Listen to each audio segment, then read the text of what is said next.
That's Wobble. That's Wobble, beautiful people. Top of the day. Top of the day.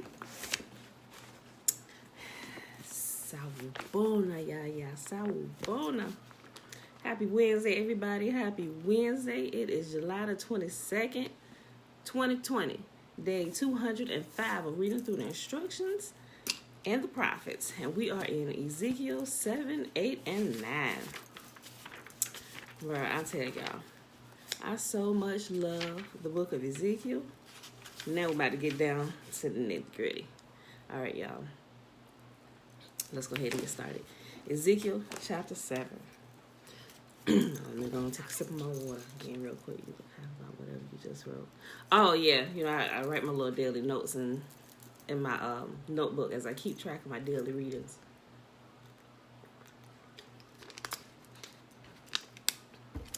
For those of y'all that can't see Tiffany comment, she said you look happy about whatever you just wrote. Okay, y'all. Ezekiel chapter 7. Moreover, the word of Yahuwah came unto me, saying, Also thou, son of man, thus saith Yahuwah unto the land of Israel, the end is come upon the four corners of the land. Now is the end come upon thee, and I will send my anger upon thee, and will judge thee according to thy ways, and will recompense thee of all thine abominations. And my eyes shall not spare, neither will I have pity, but will recompense thy ways upon thee, and thine abominations shall be in the midst of thee, and ye shall know that I am Yahuwah. Thus saith Yahuwah, an evil, and only evil, behold, is come. An end is come, the end is come. It watcheth for thee, behold, it is come. Like, they should have been shaking in their boots, like, oh, bruh, he been warning us, but now he said it's here. The morning is come unto thee, O thou that dwellest in the land. The time is come, the day of trouble is near, and not the sounding again of the mountains. Now will I shortly pour my fury upon thee, and accomplish mine anger upon thee, and I will judge thee according to thy ways, and will recompense thee for all thine abominations. And my eyes shall not spare, neither will I have pity. I will recompense thee according to thy ways and thine abominations that are in the midst of thee. And ye shall know that I am Yahuwah that smiteth. Behold the day, behold, it is come. The morning is going forth, the rod has blossomed, pride hath budded. Violence is risen up into a rod of wickedness. None of them shall remain, nor of their multitude, nor any of theirs, neither shall there be wailing for them. The time is come, the day draweth near.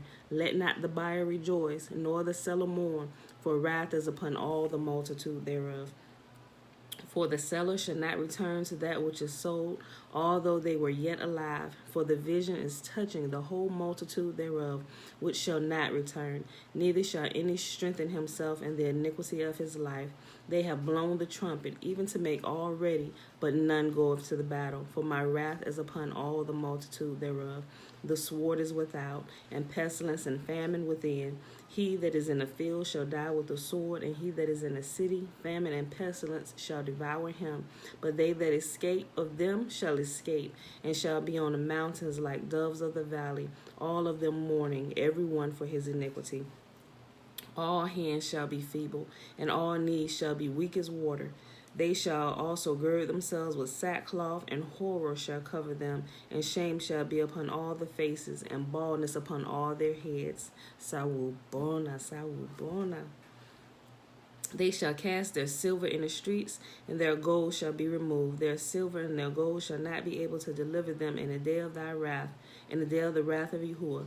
They shall not satisfy their souls, neither fill their bowels, because it is the stumbling block of their iniquity. As for the beauty of his ornament, he set it in majesty, but they made the image of their abominations and of their detestable things therein. Therefore have I set it far from them. Betwabu. And I will give it into the hands of the strangers for a prey, and to the wicked of the earth for a spoil, and they shall pollute it. My face will also turn from them, and they shall pollute my secret place. For the robber shall enter into it and defile it, Make a chain, for the land is full of bloody crimes, and the city is full of violence. Wherefore I will bring the worst of the heathen, and they shall possess their houses. I will also make the pomp of the strong to cease, and their holy places shall be defiled. Destruction cometh, and they shall seek peace, and there shall be none. Mischief shall come upon mischief, and rumor shall be upon rumor. Then shall they seek a vision of the prophet, but the law shall perish from the priests, and the counsel from the ancients. The king shall mourn, and the prince shall be clothed with desolation, and the hands of the people of the land shall be troubled. I will do unto them after the manner of their way, and according to their deserts will I judge them, and they shall know that I am Yahuwah. Ezekiel chapter 8. And it shall come to pass in the sixth year, in the 6th month, in the 5th day of the month, as I sat in my house, as the elders of Judah sat before me, that the hand of Yahuwah fell there upon me. Then I beheld, and lo, a likeness as the appearance of fire, from the appearance of his loins, even downward fire, and from his loins even upward, as the appearance of brightness, as the color of amber. And he put forth the form of a hand, and took me by a lock of my head, and the Spirit lifted me up between the earth and heaven, and brought me in the visions of Yahuwah to Jerusalem, to the door of the inner gate that looketh toward the north, where was the seat of the image of jealousy, which provoketh to jealousy. And behold, the glory of Yahuwah was there, according to the vision that I saw in the plain. Then he said unto me, Son of man, lift up thine eyes now toward the north. So I lifted up my eyes away toward the north, and behold, northward at the gate of the altar this image of jealousy in the entry. And he said furthermore unto me, Son of man, seest thou what they do, even the great abominations that the house of Israel committeth here, that I should go far off from my sanctuary? But turn yet again, and thou shalt see greater abominations. So Yahuwah is showing them, he's showing Ezekiel what they're doing in secret. You know, like some people think they're getting away with stuff, but they don't realize, and some people do, they don't realize, especially if they're in positions of authority and they're leading a great people, that Yahuwah is on their tails. And you best believe, if you're not listening to him, he's telling a prophet about you and what you're doing. So a prophet can come to you to bring correction since you're ignoring him. You know, so now he's showing Ezekiel what they're doing in secret behind closed doors that they think nobody is going to see. Like he putting all their business out in the streets, at least to Ezekiel anyway. I read verse 6 again. He said, Furthermore unto me, Son of man, seest thou what they do, even the great abominations that the house of Israel committeth here, that I should go far off from my sanctuary? He said, they're doing this and they're driving me off. He said, because I can't stand this. It's a disgusting thing. But turn yet thee again, and thou shalt see greater abominations. He said, you think this is bad? Hold on, I'm about to show you something else that's even more disgusting. And he brought me to the door of the court, and when I looked, behold, a hole in the wall. Then he said unto me, Son of man, dig now in the wall. And when I had digged in the wall, behold, a door. And he said unto me, Go in, and behold the wicked abominations that they do here. So I went in and saw, and behold, every form of creeping things and abominable beasts, and all the idols of the house of Israel portrayed upon the wall round about.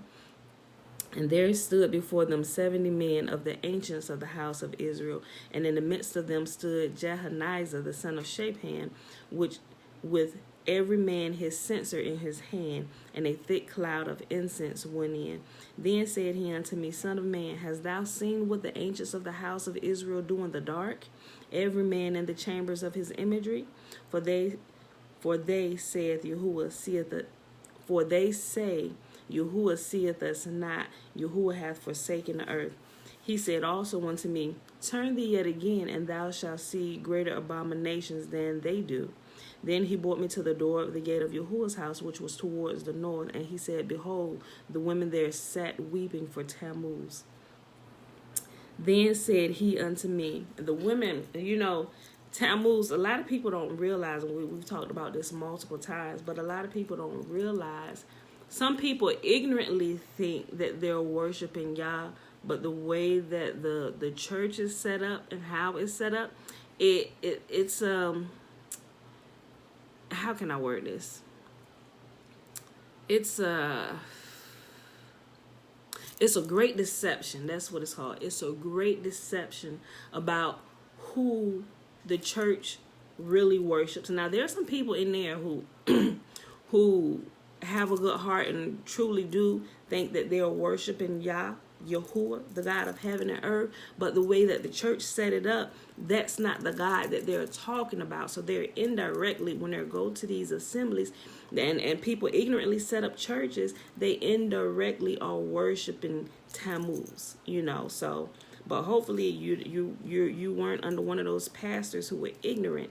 One of those teachers who are ignorant that are just passing down teachings from the Catholic Church. Remember, all churches, no matter if you're Christian, whatever, the Pope is all y'all daddy. That's who your daddy is, the Pope. Because all of them, even Islam, all of them, they all fall under Catholicism. Go look that up. All of them, all the different sects of religion, they come out of Catholicism. Catholic, the Pope is your daddy.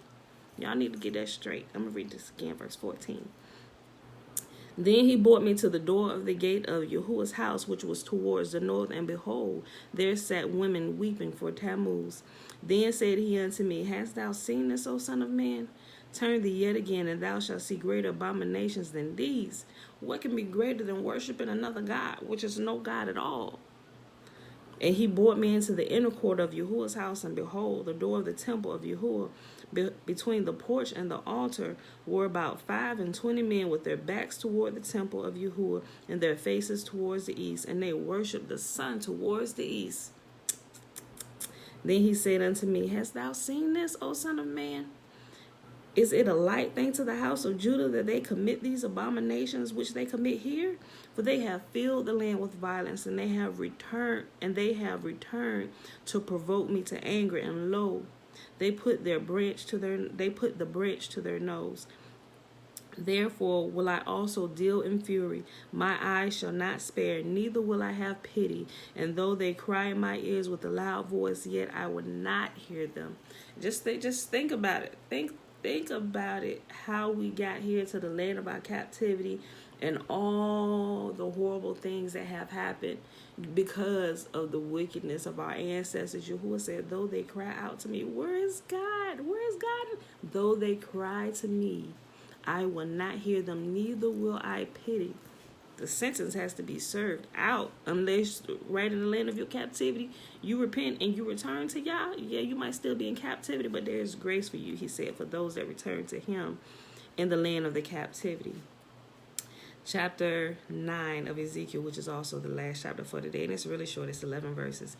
He cried also in my ears with a loud voice, saying, Cause them that have charge over the city to draw near, even every man with his destroying weapon in his hand. And behold, 6 men came from the way of the higher gate, which lieth toward the north, and every man a slaughter weapon in his hand. And one man among them was clothed with linen, with a writer's inkhorn by his side. This writer with the inkhorn, we find him in another place too, because he coming out, he coming down to take note of what's going on. He going back to report to Yah. Remember the man with the inkhorn? I believe we see him in not